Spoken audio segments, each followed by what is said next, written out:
Hello. Is the mic on? Okay. It's time to get down to business news. And we are going to address the state of the economy and what else? The credit ratings of disposable income, basic needs, um, wage rates, and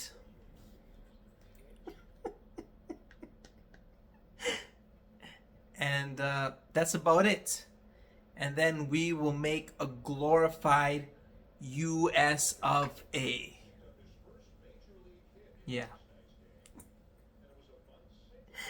So, let's get down to business. First of all, I'd like to thank everybody in the public because this speech was made for you. And this is a very well scripted and rehearsed speech that I am speaking to you, the citizen, the loyal, law abiding citizen. So, without further ado, let's start the address of the Union. Okay, let's see. So I don't have anyone to debate with, so I'm just gonna roll off the old noggin. The economy. So the economy.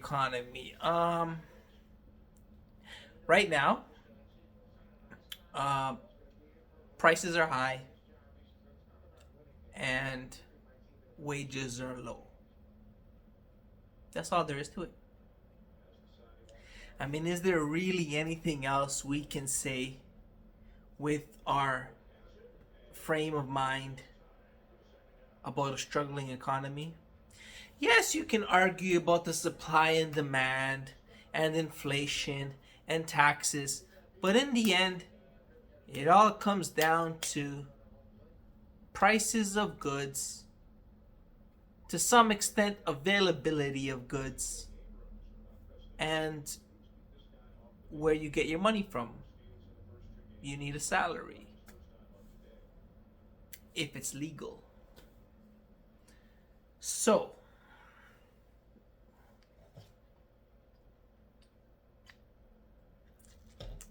I gotta wrap this up real quick. I'm stalling for a lot of time. Gonna lose the audience membership. And I'll probably lose my YouTube membership as well. So let's see. So, what are the solutions to the economy? Well, if we look at it from a hierarchical standpoint, we need A, justify reasonable prices with having enough disposable income across an entire population base for a whole country. That's quite the task, if I might say so myself. And we need a heavy dose of Coca-Cola to address that problem. That's a big problem to tackle. It's a big problem. So, okay, the first thing we ask is, from what angle do we attack this problem? Am I a redneck? Am I a prime minister? Am I a private corporation? Am I a government worker? Am I an essential service provider? From what angle do I address this problem? I don't know. Am I an underage or am I an elder? I don't know.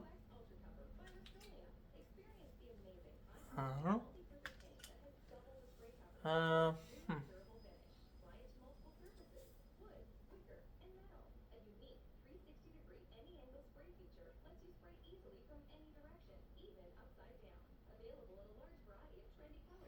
So let's look at it from a government standpoint, because everyone likes to blame the government, and the government's got a lot of money at its dispose.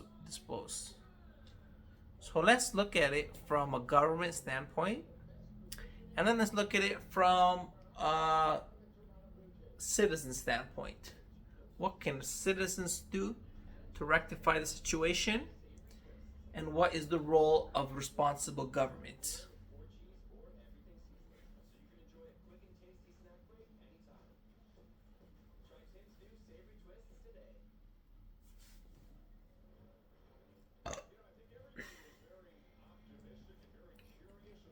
Okay, so the government. So what's the government do?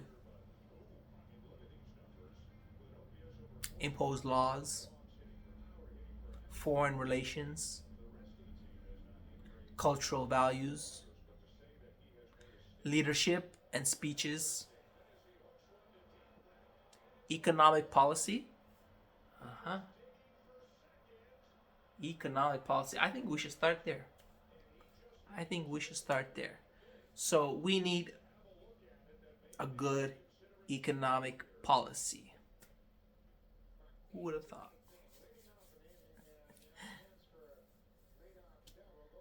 Well,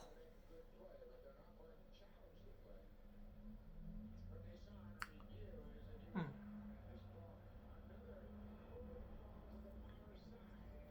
hmm, hmm.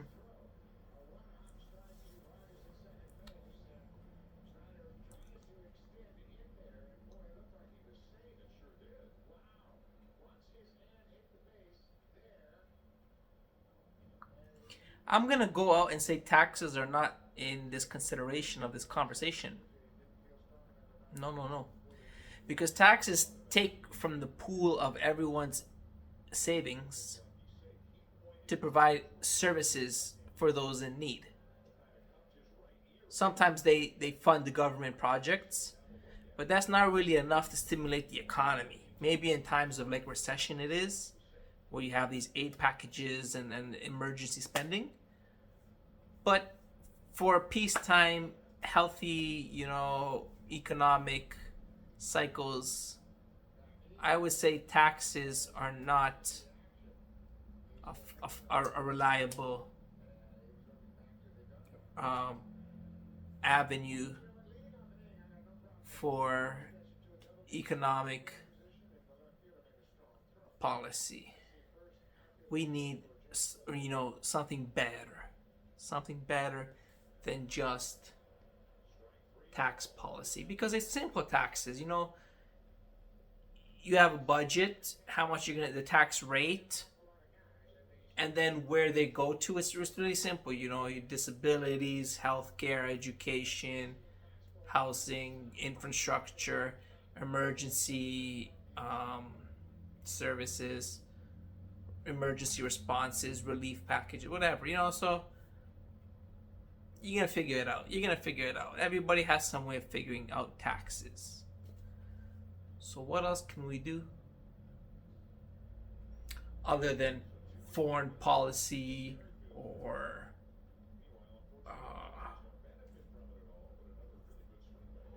cultural values or laws and jurisdiction, judicial systems? Yeah. So what else can we do other than taxes, the judicial branch, the executive branch, and the foreign relations? What other avenues do we have to promote a healthy economy where all citizens flourish? What else?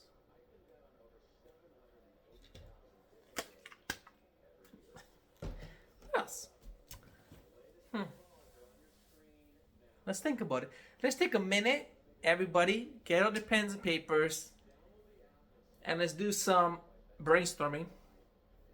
First, we'll do individual brainstorming, and then we'll do group brainstorming, and then we will do some debating, and we're gonna come up with a collective solution. So let's see. Economic policy that has separate from taxes.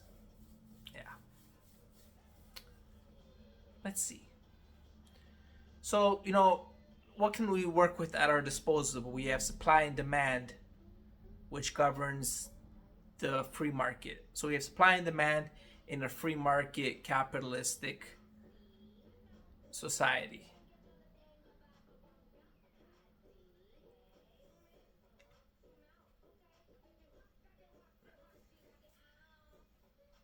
So free market capitalism means anybody can make it.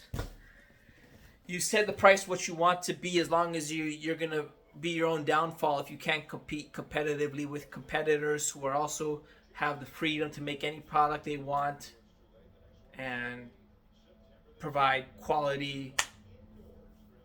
And then you have supply and demand. So how many people want that product is the regulations and the availability of that product to determine market dynamics, which is going to set the prices, and employers set the prices. So already we have some dynamics sorted out, because prices are set by supply and demand. They can be taken advantage of if it were not for free market policies and anti, trust cooperation,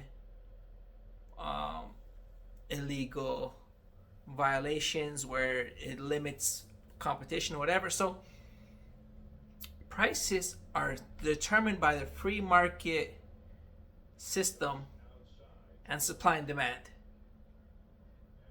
So there's not too much room, and inflation, right?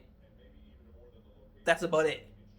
Then the government, then the company sets the price. If they're a really special company like Apple or some luxury clothing company, they can set the price based on the quality and uniqueness, originality of their products. But that's an exception. Not like Coca-Cola can't just sell this bottle for $10. No one's gonna buy it because you got 1,000 other soft drinks you could buy. Ain't nothing special about this other than the fact that your boy drink it. Ain't nothing really special. So, not everyone has the luxury to set the prices with what they want. The prices are determined by the market. And the problem comes when the prices for everything that we need, except for luxury clothing and Apple flagship phones, is that when this all conglomerates to the cost of living. And the cost of living is pretty high in relation to average wages. And even if it's not, then those people who are lucky enough to have high wages feel fear and greed and entitlement and envy and all sorts of emotions, because they're very fragile with their salary. Not everyone can achieve what they've attained. They gotta make sure they keep their salary and they keep their reputation, whatever. So even it's not good even for the people who are privileged enough to have high salaries. Unless you're a billionaire, then you don't give a f. But 99.99% of the population will have problems if the cost of living is not affordable for the majority, a vast majority of the population. So prices are set by supply and demand and free market competition and innovation. And so what can we do about wages then and jobs? I think that's where we have the most say in our government policy. Jobs, employment numbers, salaries, ignoring taxes. Yeah. Okay.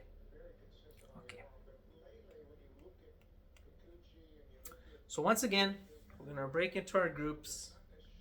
I'm gonna brainstorm. I'm getting tired, man. They don't pay me enough for this. They do not pay me enough for this.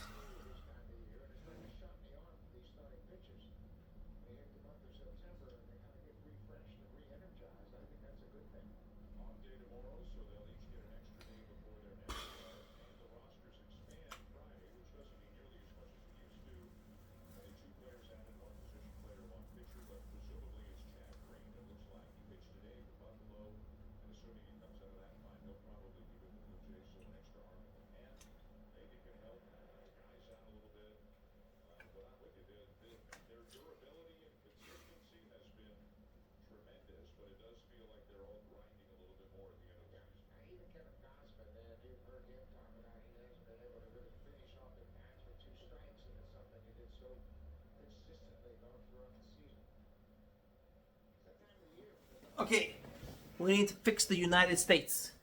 We need to fix the US. So, we need to determine good wage structure. So, enough sleeping, enough drinking your Coca Cola. Let's get down to business. Brainstorming, aka napping or taking a snooze, but we call it brainstorming.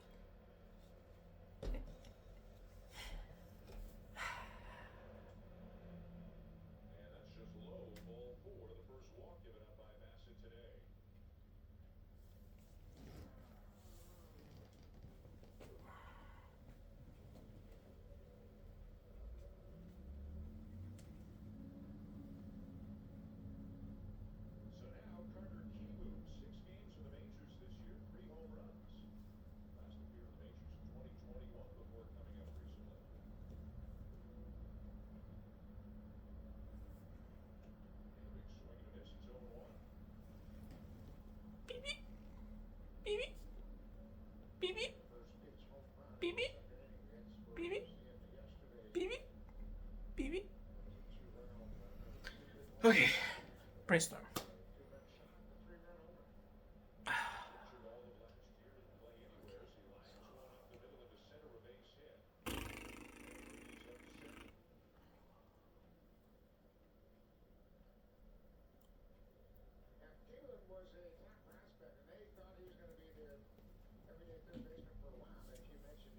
Okay, where do salaries come from?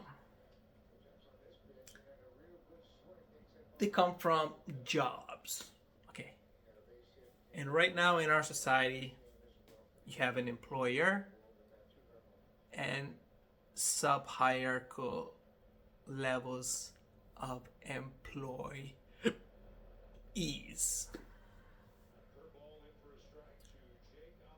And determining of your skill level and your desirability for your employer, they offer you a salary to keep you around. Okay, okay, okay, okay. Now, if I were a citizen, I'd say you want to make yourself more desirable to your employer to achieve a higher salary. But we're not on the citizen standpoint, we're on the government standpoint. So, what can the government do to make you get a higher salary and achieve you being more desirable to your employer? So, already, it's like a funnel. It's a funnel. It's a funnel. We started off with all these problems and we just funnel it down until we get to a solution. And the next step in our funnel is that no matter what the hell you tell a private company, they don't have any obligation to listen to a word you say. They do not give one F. All they care about is money, profits, and their business. They do not give one F. So there is nothing we could, as the government, tell companies about how to treat their workers, how to pay their workers. They need to figure that out for themselves based on the desirability that the they have for their employees. So we funneled all this stuff down. Just cut the carbs, man. Cut the carbs.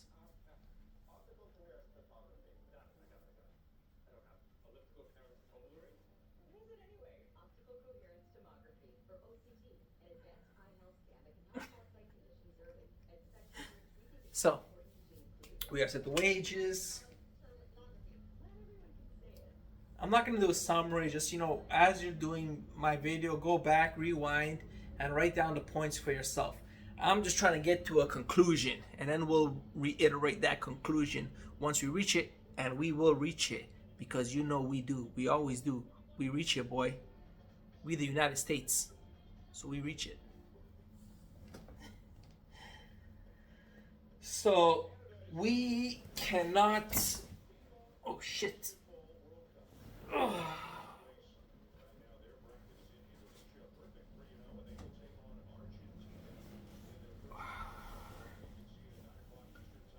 We cannot tell the employer to give more money to the employee. They won't listen. So we need something else in place to make them want to pay more people more money. Okay. Not bad for a simple Coca-Cola plan. It's not bad for a Coca-Cola plan.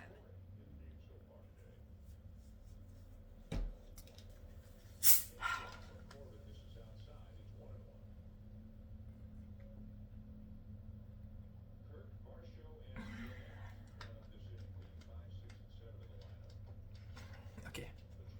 Back to brainstorming, aka napping.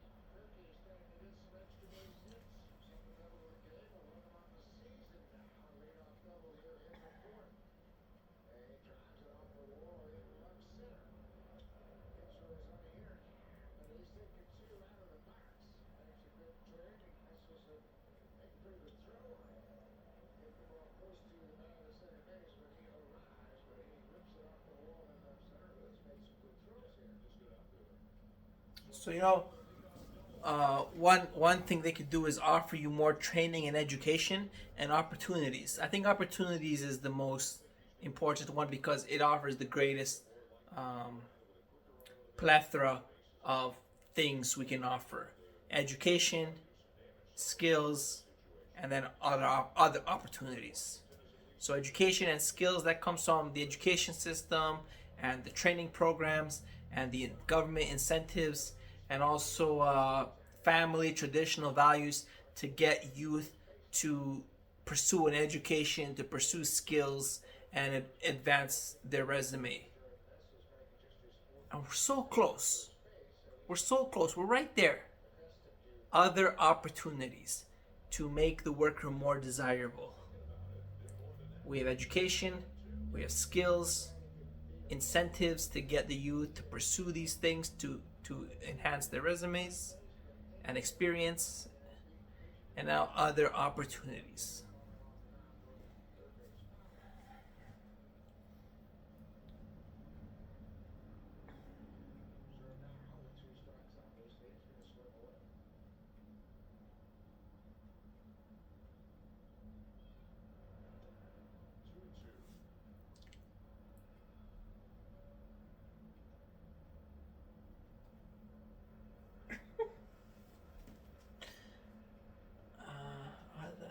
So education, skills.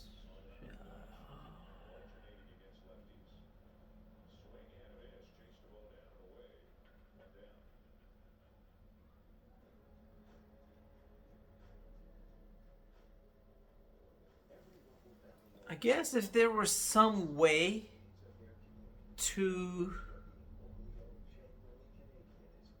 scale the business, like more workers you have, more profit you get. Um, you want this. The more they work, so if they work at nighttime, whatever, the more money you want to give them because it's going to have a direct correlation to profit.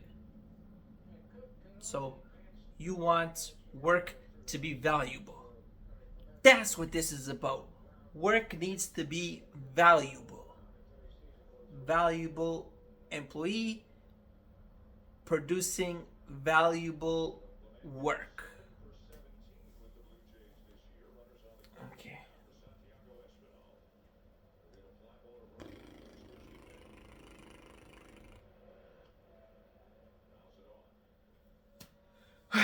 What policies can the government or the citizen enact to make work more valuable? I think we just need to cut the waste, man. We need to cut the waste.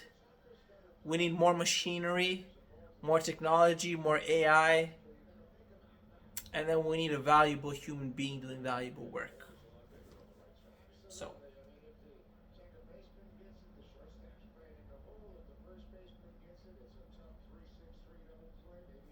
I think the solution to this stems to a greater supply of work. So, work will be more valuable if there's a greater demand for work. And a greater demand for work is a greater supply of employment opportunities. So, work is valuable when it's desired and required and sought for throughout the entire nation, which means we need work in all sectors to be desired, right? And that will increase the employer searching for qualified, dedicated, committed employees and pay them to retain them. So work needs to be plentiful and desirable.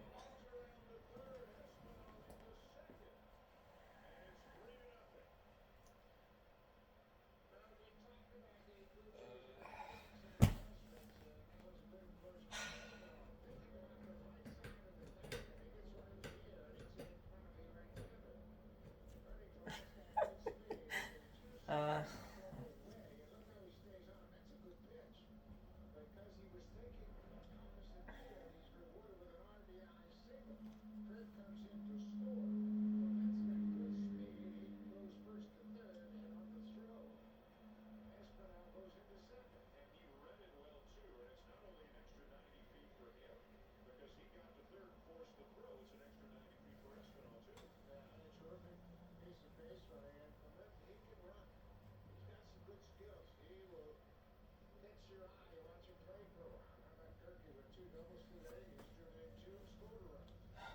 okay, I'm getting really tired.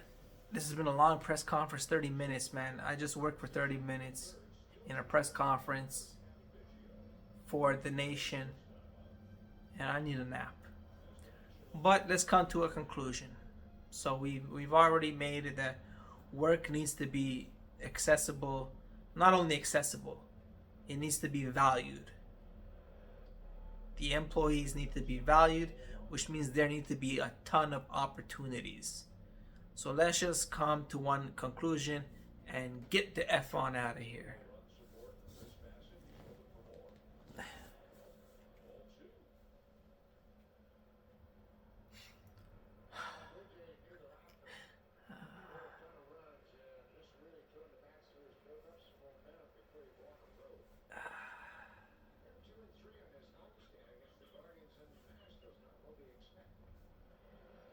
And if we do that, the salaries will change. Yeah. Salaries will change if we do that. Absolutely.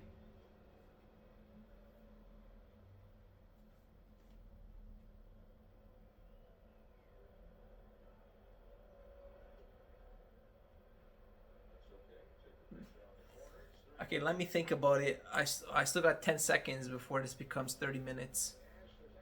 We'll make it 33 minutes. Okay, so I'm going to think for a minute and then we'll come with the conclusion and then we'll wrap it up.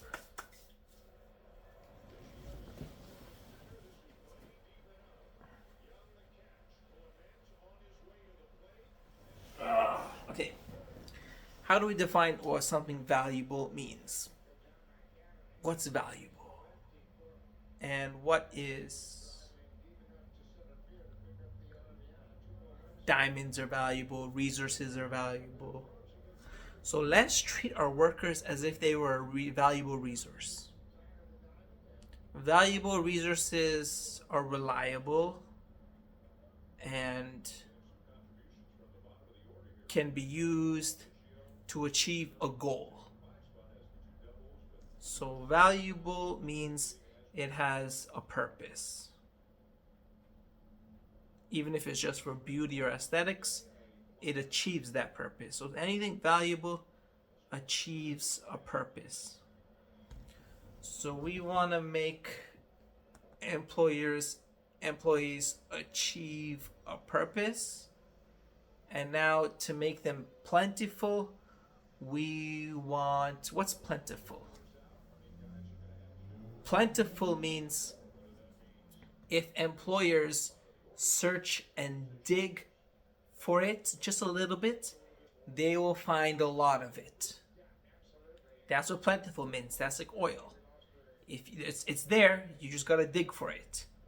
So if the workers have a goal that they reliably and valuably achieve, and the companies can just with a little bit of digging find a lot of them, then that is the definition of value in work.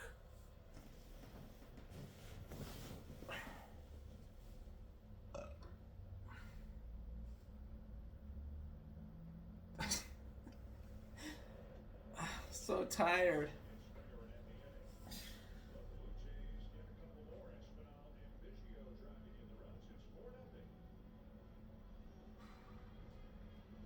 Okay, so that was the conclusion. That was the conclusion. I just said it. We're going to repeat it one time. We need valuable work, which means what's valuable is what serves a purpose reliably and valuably. And that means employees achieve a goal. And now, how is that plentiful for all? Is if employees with a little bit of digging find a plethora of this resource, which is the employee. That is the conclusion. And now we're just gonna run through a couple of examples, and then I'm gonna get the F out and nap on this couch. So let's just get some examples. Let's give an example. Let's say we have, who is the biggest niches of them all? Probably these guys, right? So let's say we have a fast food joint. They own pizza, chocolates, and Coca-Cola. And they pay their workers zilch. So how can we get that to change? How can we get valuable work and make them pay their workers more and make them hire more workers? How can we do that? Let's run an example. And I'm giving this for free because this is the State of the Union address. So, how will Coco Man's they don't care. They just want money, but they will pay you more if this policy happens. And what's the policy?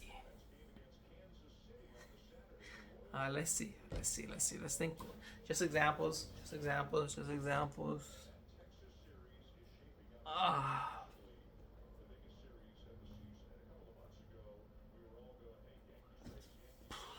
Just some examples. Just an example.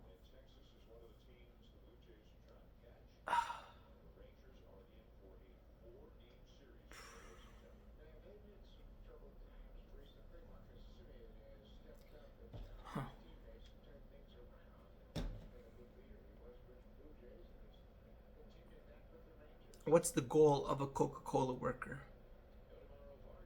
Logistics and distribution and transportation, refilling the bottles, factory work, producing the product, Those are all essential services of a Coca-Cola worker.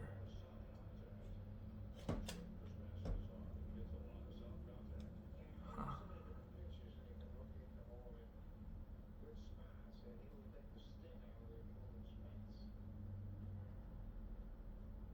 How can they do more?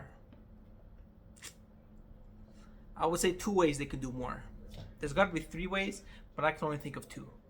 One way is we have technology like AI so advanced that if an employee were to skillfully employ it, then the more of them you have, the more they can produce, the more they can be more effective, and the more money you will get because they make the business run smoother. So if you have technology, machinery that you've produced, that you've bought, purchased, and employees know how to use this machinery and technology, then the more employees you have which are technically skilled can result in just better operation of the company. That's one way. The second way is what was the second way? The second way.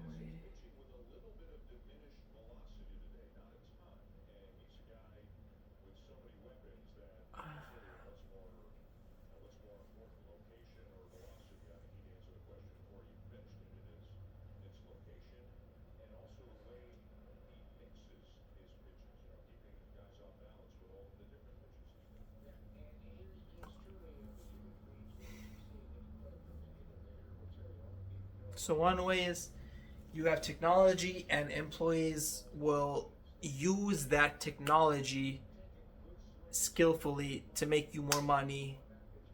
The other way was damn, I'm getting tired. Getting tired.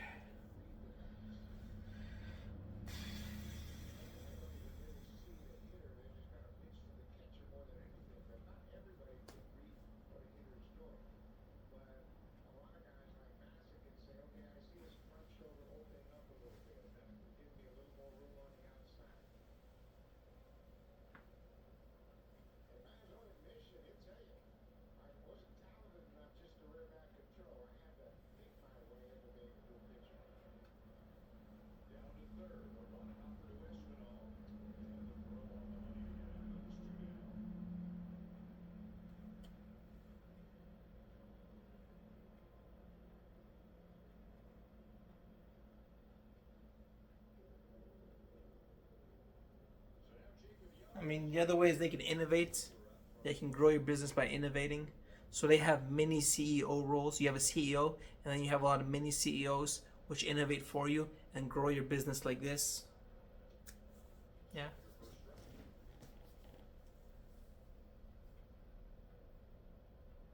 Yeah, so that's about it. Let's close it there. So you have employees that are going to innovate for you, and you have the grunt work. So the grunt work makes a fixed salary always. So you need employees that are going to innovate for you and employees that are going to elevate the grunt work by incorporating technology. So if you're a corporation, try and get technology and you can do two things. You can get technology and you can hire intelligence to grow how they're going to use the technology, what technology they need, and then you're going to hire people to operate that technology and once again innovate more. And that's going to be like grunt work on steroids. Yeah.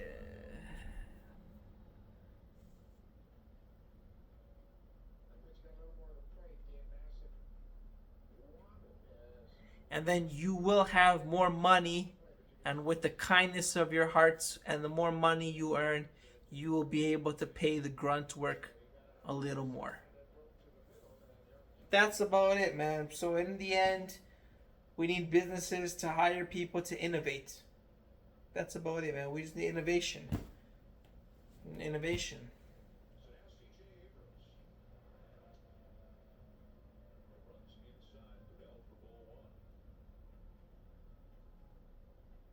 The more we innovate, the more money you get from human power, manpower.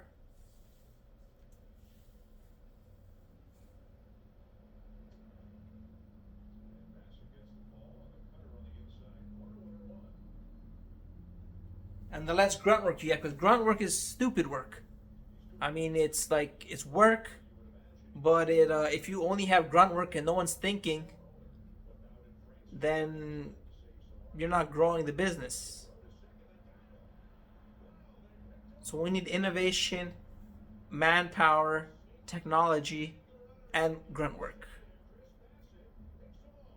Yeah. And that's enough from your president. That'll be it for this address. 41 minutes. You know, high school classes are 45 minutes.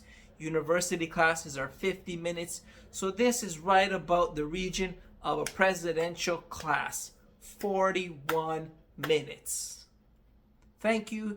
To sum it up, have a good weekend. Have a good vacation. See you all next month for the next lecture. And remember, innovate, grunt work, technology, valuable work, plenty of work, education, skills training.